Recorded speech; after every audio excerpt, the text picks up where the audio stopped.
sometimes you might just not want to talk too much about your hobbies and stuff. I think some people think that they might get made fun of because of their hobbies and stuff like that, so they don't feel as comfortable talking about it as they would, a more common hobby or more common type of music or something like that. You need to at least know them, even if it's just like a little bit, like just so that you can really open up and know that you can trust the person. I think it's about trust mostly. I think there's a massive stigma with mental health.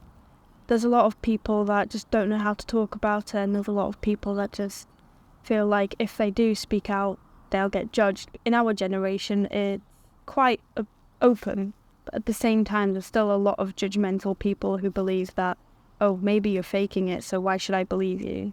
So I think if we get rid of something like that, I think it'd be a lot better.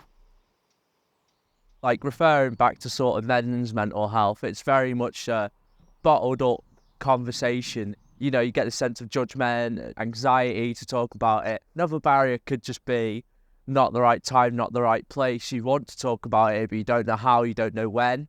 You don't know the sort of right times to talk about mental health. I think if people don't know how to put it, they've got their feelings inside, but they don't know how to talk to someone about it.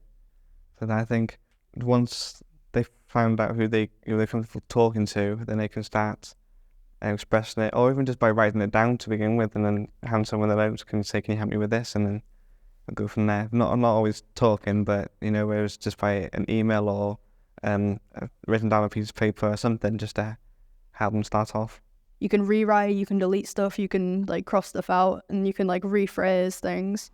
Whereas when you're talking at the time, you have to try and get it right the first time, which it will be for like a lot of people who are struggling with like mental health. They might have anxiety and stuff, which could make it much harder to try and talk directly to someone and tell them what the issues are.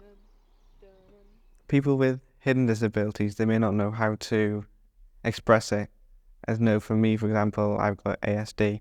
And sometimes, if I'm feeling upset, I'll go and talk to someone in work or my mum and dad at home or someone, just so I can express what I'm like at that time. And I always find it difficult to put it into words, but then I can always say I'm feeling this emoji and it'll ask why.